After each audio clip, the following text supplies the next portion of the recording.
اور وہ جانے کا نام بھی نہیں لے رہا تھا۔ میں نے اپنے طور پر بھائی سے بات کر لی تھی، نہ جانے بھائی نے کوشش کی یا نہیں کی، یا پھر مجھے ٹال دیا تھا، میں یہ نہیں جانتی تھی، لیکن اسد ابھی تک یہیں پر تھا۔ جب ایک دن اچانک کپڑے دھونے کے بعد جب میں انہیں پھیلانے کے لیے چھت پر لے جانے لگی تو چکرا جانے کے باعث میں نیچے گر گئی، اور پھر اس کے بعد مجھے کوئی ہوش نہیں رہا۔ جب مجھے ہوش آیا تو میں ہسپتال کے کمرے میں موجود تھی اور بھائی بھابھی میرے قریب موجود تھے۔ ان کے چہروں پر بڑے ناقابل فہم کے تاثرات تھے اور وہ دونوں باقاعدہ غصے سے میری طرف دیکھ رہے تھے۔ میں بے حد پریشان ہوئی اور اپنے دکھتے ہوئے سر کو تھام کر بھابھی سے کہا، بھابھی مجھے کیا ہوا ہے؟ ہم ہسپتال کیوں ہیں؟ میں نے کمزوری بھرے لہجے میں بھابھی سے کہا تو وہ نفرت سے کہنے لگی، مبارک ہو تمہیں، تم ماں بننے والی ہو۔ بھابھی کی یہ بات سن کر میں نے ناسمجھی سے انہیں دیکھا اور ایک دم غصے سے بولی، بھابھی یہ آپ کیا کہہ رہی ہیں؟ کیا آپ اپنے حواسوں میں تو ہیں؟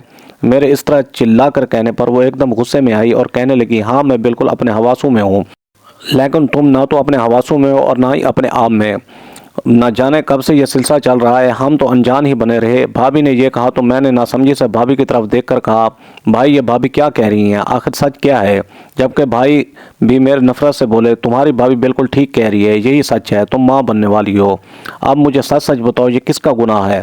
بھائی نے غصے سے مجھ سے پوچھا تو میں بے یقینی بھری نگاہوں سے انہیں دیکھ کر رہ گئی۔ تبھی ہمت کرتے ہوئے ان سے بولی، بھائی ایسا کچھ نہیں ہے، یقیناً ڈاکٹر کو کوئی غلط فہمی ہوئی ہے، میری تو ابھی شادی میں نہیں ہوئی، تو پھر یہ بچہ کیسے ہو سکتا ہے؟ آخر یہ کس کا ہو سکتا ہے؟ ایسا کچھ بھی نہیں، آپ غلط سمجھ رہے ہیں، میں نے کچھ نہیں کیا، میں نے کوئی گناہ نہیں کیا۔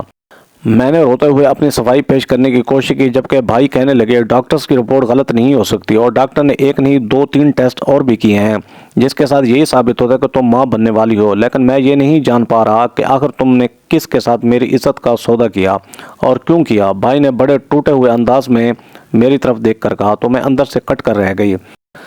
تبھی ان سے بولی، خدا کی قسم بھائی ایسا کچھ بھی نہیں ہے، میں نے ایک تو آج تک کسی مرد سے کبھی بات تک نہیں کی، اور آپ اتنی بڑی بات سوچ رہے ہیں، میں یہ نہیں جانتی یہ سب کیا ہے، کیوں ہے؟ یقیناً ڈاکٹروں کو کوئی غلط فہمی ہوئی ہے، آپ دوبارہ میری ٹیسٹ کروا لیں۔ میں نے بھائی سے کہا تو بھائی نفرت سے میری طرف دیکھ کر کہنے لگے، میں نے کہا نہ صرف ایک ٹیسٹ نہیں ہوا ساتھ، اس کے علاوہ بھی کافی ٹیسٹ ہوئے ہیں جو اس بات کا اشارہ کر رہے ہیں، لیکن میں خود شرمندہ ہوں کہ اپنی بہن کو پہچان نہیں سکا، مجھے افسوس ہے کہ تم میری بہن ہو۔ بھائی نے نفرت سے مجھے دیکھتے ہوئے باہر کا رخ کیا، جبکہ بھابھی بھی نفرت سے گھورتے ہوئے بھائی کے پیچھے چلی گئی اور میں بے اختیار ایک شاک کے عالم میں وہیں بیٹھ کر رہ گئی۔ مجھے یقین نہیں آ رہا تھا کہ یہ سب کیا ہو رہا ہے، آخر اتنی بڑی بات کیسے ممکن ہو سکتی ہے، یہ سب کیسے ہو سکتا ہے؟ میں اندر ہی اندر پریشانی سے سوچ رہی تھی، تبھی ہمت کرتے ہوئے بیٹھ ڈاکٹر کے کمرے میں چلی آئی۔ ڈاکٹر کے پاس ابھی مریضوں کا رش تھا۔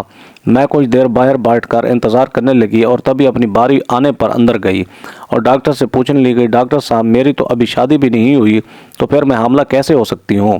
میں نے الجھے انداز میں ڈاکٹر سے کہا تو وہ کہنے لگی، بالکل یہ بات سچ ہے کہ آپ حاملہ ہیں، اور کیسے ہو سکتی ہیں یہ تو آپ کو بہتر پتہ ہوگا، کوئی آپ کے قریب آیا ہو یا کسی نے آپ کا فائدہ اٹھانے کی کوشش کی ہو، آپ یہ اس بارے میں بہتر بتا سکتی ہیں۔ ڈاکٹر نے تو جیسے میرے حواس ہی گم کر دیے تھے، اور مجھے وہ سوچ کر بھی یہ بات یاد نہیں آ رہی تھی کہ آخر کون میرے قریب آیا تھا، آخر کس نے میرا فائدہ اٹھانے کی کوشش کی تھی، آخر ایسا کیوں ہے؟ میں ڈاکٹر کے کمرے میں بڑی نامراد سی واپس لوٹی تھی اور اپنا سامان سمیٹوا کر گھر جانے لگی، کیونکہ بھائی اور بھابھی تو پہلے چلے گئے تھے اور ڈاکٹر نے مجھے اب ڈسچارج کر دیا تھا۔ میں نے اپنی ضروری چیزیں سمیٹی اور گھر کی راہ لی، لیکن سارے راستے میں یہی سوچتی رہی کہ آخرکار اس سب کا قصوروار کون ہے، آخر وہ کون ہے جس نے میرے ساتھ یہ سب کیا؟ لیکن وہ سوچنے کے بعد بھی مجھے کسی کا خیال نہیں آ رہا تھا اور یہ کنفرم نہیں ہو رہا تھا کہ ایسا کون کر سکتا ہے۔ میں گھر آئی اور دروازہ کھلا ہی تھا اور بھائی اور بھابھی سامنے ہی لانچ میں بیٹھے ہوئے تھے۔ میں بے اختیار چلتی ہوئی سیدھی بھائی کے پاس ہی آئی اور انہیں کہا، بھائی ایسا کچھ نہیں ہے، نہ تو میری زندگی میں کوئی ایسا انسان ہے اور نہ ہی میں نے کسی کے ساتھ منہ کالا کیا ہے، آپ میری بات کو سمجھے۔ میں نے بھائی کے آگے ملتجی انداز میں ہاتھ جوڑتے ہوئے کہا تو بھائی ایک دم غصے سے بڑا اٹھا اور کہنے لگا، تمہیں یہ بات میری عزت لگتی ہے؟ کیا تمہیں ذرا بھی اندازہ ہے کہ میں نے جب سے یہ بات سنی ہے شرم سے زمین میں گڑ کر رہ گیا ہوں، میں سوچ بھی نہیں سکتا تھا کہ تم اتنی غلط نکلو گی۔ یہ کہتے ہی بھائی نے ایک زوردار تھپڑ میرے منہ پر دے مارا اور پھر اس کے بعد بھائی کا ہاتھ رکا نہیں بلکہ وہ بے درپے مجھے مارتا رہا۔ اس نے مجھے ٹانگیں ماری، تھپڑ مارے اور مسلسل مارتا رہا، لیکن میں نے بھائی کو نہیں روکا اور بھائی سے روتے ہوئے صرف ایک ہی بات کہہ رہی تھی، میرا کوئی قصور نہیں ہے، میں بے گناہ ہوں، میرا کوئی قصور نہیں۔ لیکن بھائی نے میری کوئی بات نہیں سنی بلکہ وہی کیا جو اسے بہتر لگا، اور بھائی نے صرف مارنے پر اکتفا نہیں کیا بلکہ مارنے کے بعد میرا ہاتھ پکڑ مجھے گلی میں نکال دیا اور کہنے لگا آج کے بعد اس گھر کا کبھی رخ مت کرنا، تم میرے لیے مر گئی ہو اور میں تمہارے لیے مر گیا۔ یہ کہہ کر بھائی نے گھر کا دروازہ میرے منہ پر بند کر دیا اور میں ایک دم دروازے پر ہاتھ رکھ کر رونے لگی اور دونوں ہاتھوں سے دروازہ پیٹنے لگی۔ نہیں بھائی نہیں، ایسا مت کرو، میرے ساتھ یہ ظلم مت کرو، میری بات کا یقین کرو۔ لیکن بھائی کو مجھ پر رحم نہیں آیا اور اس نے دروازہ نہیں کھولا، بلکہ اب تو بھائی ایسے ہو گیا جیسے وہاں پر موجود ہی نہیں ہو۔ میں کافی دیر تک دروازے کو پیٹتی رہی اور اپنے بھائی کو پکارتی رہی، لیکن جب وہ نہیں آیا تو میں سمجھ گئی کہ اب اس گھر کے دروازے مجھ پر بند ہو چکے ہیں۔ میرے بھائی نے مجھے صفائی کا موقع بھی نہیں دیا، حالانکہ اسے مجھ پر یقین کرنا چاہیے تھا۔ مجھ سے ایک بار پوچھتا تو صحیح، لیکن اس نے مجھ سے کچھ بھی نہیں پوچھا اور مجھے گناہگار مان لیا۔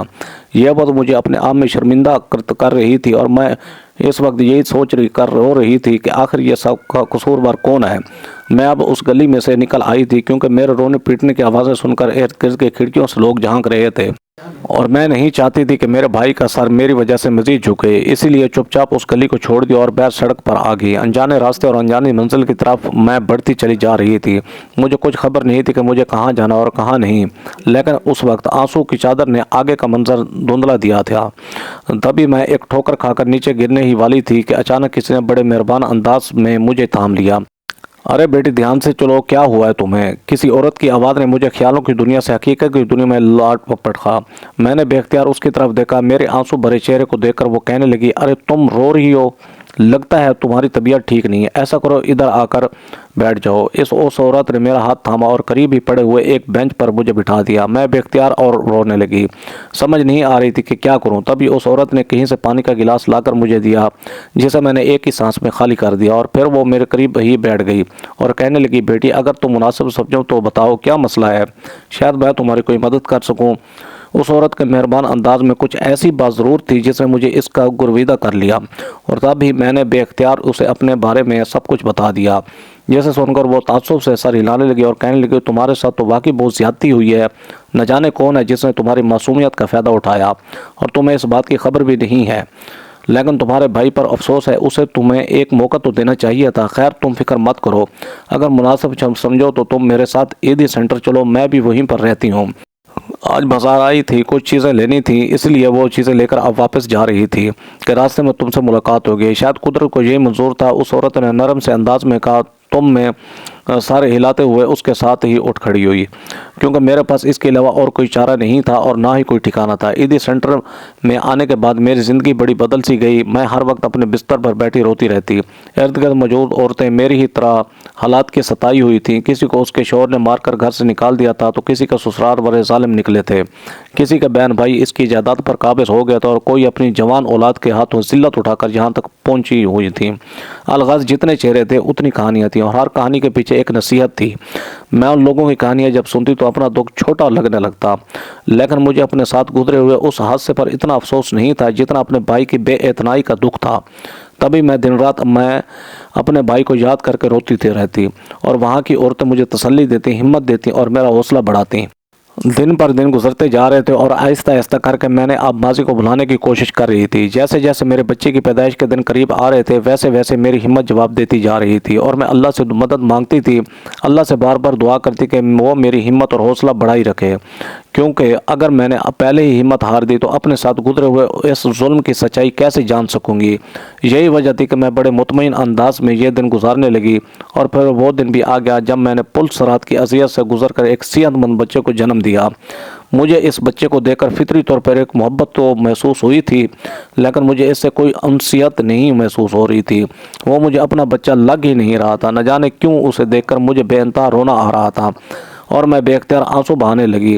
نہ تو میں یہ جانتی تھی کہ اس بچے کا باپ کون اور نہ ہی اس بچے کو خبر تھی کہ اس کے دنیا میں آنے پر میرے ساتھ کیا کچھ ہو چکا تھا۔ وہاں کی عورتیں ہی میرے بچے کو سنبھالنے میں لگی رہتی تھیں، وہ خود ہی اس کا خیال کر رہی تھیں کیونکہ وہ جانتی تھی کہ میں کس طرح کی اذیت سے گزر رہی ہوں۔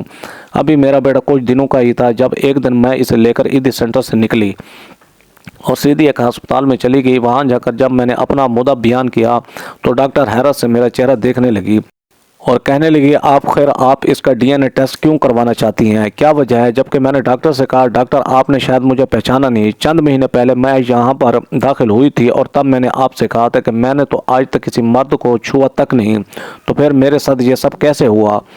میں وہی لڑکی ہوں، میں اب یہ سچائی جاننا چاہتی ہوں کہ آخر میرے ساتھ یہ ظلم کرنے کس نے کیا اور کیوں کیا، کیونکہ میں اپنے ساتھ ظلم کرنے والے کو معاف نہیں کروں گی۔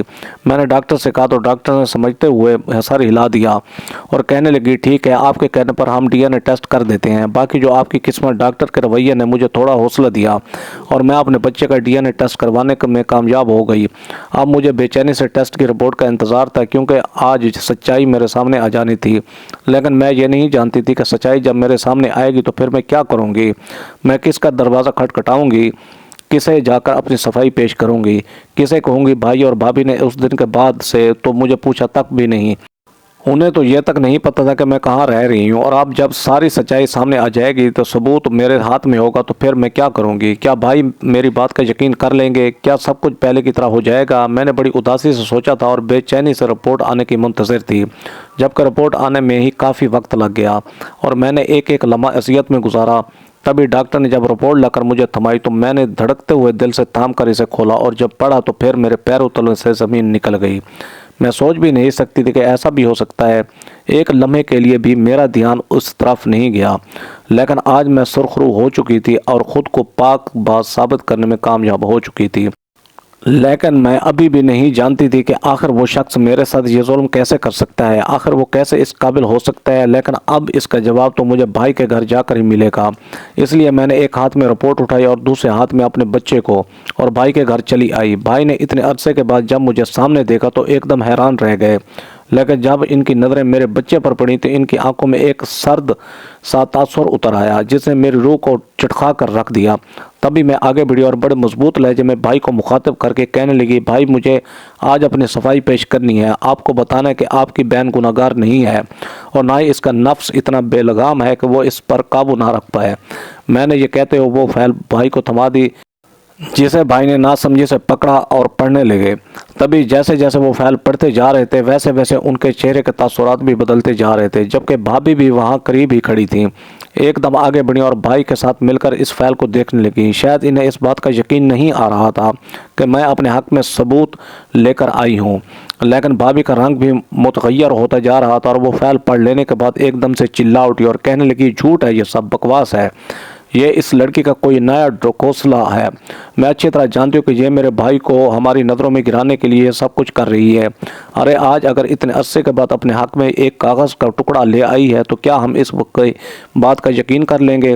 بھابھی نے غصے اور جذبات میں آ کر جب یہ کہا تو بھائی ناسمجھی سے کبھی مجھے دیکھتے اور کبھی بھابھی کو، لیکن میں نے ایک دم سے اپنے بچے کے سر پر ہاتھ رکھ کر بھائی سے کہا بھائی میں سچ کہہ رہی ہوں، میں خود بھی نہیں پتا تھا کہ ایسا کچھ ہو سکتا ہے۔ میں نے جب یہ رپورٹس کروائی تو اپنے اصل مجرم کو سامنے لانے کے لیے کروائی تھی، اور اب جب مجرم سامنے آ گیا تو آپ میری بات کا یقین کیوں نہیں کر رہے؟ آپ نے تب کاغذ کے ٹکڑوں کا یقین کر لیا تھا جب انہوں نے مجھے مجرم ثابت کیا تھا، لیکن آج جب میں اسی کاغذ کے ایک ٹکڑے پر خود کو بے گناہ ثابت کر رہی ہوں تو آپ میری بات کا یقین نہیں کر رہے۔ میں نے بھائی سے کہا تو بھائی خاموش سے ہو گیا۔ تبھی بھابھی ایک دم آگے بڑھی اور میرے منہ پر ایک زوردار تھپڑ دے مارا اور کہنے لگی میں اچھی طرح جانتی ہوں کہ تم یہ سب کا ڈرامے بازی کر رہی ہو، میرے بھائی کو ہماری نظروں میں گرانا چاہتی ہو۔ ارے تم اچھی طرح جانتی ہو کہ وہ ذہنی طور پر ایک بچہ ہے اور وہ کبھی ایسی حرکت نہیں کر سکتا۔ میں نے بھابھی کے تھپڑ کو برداشت کرتے ہوئے ایک دم نفرت سے ان کی طرف دیکھا اور بولی بھابھی بے شک آپ کا بھائی ذہنی طور پر ایک بچہ ہے، لیکن جسمانی طور پر ایک وہ مرد ہے اور اس کا دل بھی ایک مرد والا ہے اور اس کی بھی کچھ خواہشات ہیں۔ آپ لوگوں نے اسے بچہ بچہ کہہ کر زیادہ ہی سر پر چڑھا رکھا ہے، حالانکہ اس میں کسی چیز کی کوئی کمی نہیں ہے۔ اور پھر میری مثال آپ کے سامنے ہے، یہ بچہ آپ کے بھائی کا ہی ہے، آپ جہاں سے چاہیں اپنی تسلی کے لیے جا کر ٹیسٹ کروا سکتی ہیں، جس سے چاہیں اس بات کی گواہی لے سکتی ہیں، لیکن مجھے آپ سے صرف یہ جاننا کہ آخر آپ کے بھائی نے میرے ساتھ یہ کیوں کیا کہ اس نے یہ سب کو کر کے میری زندگی برباد کی۔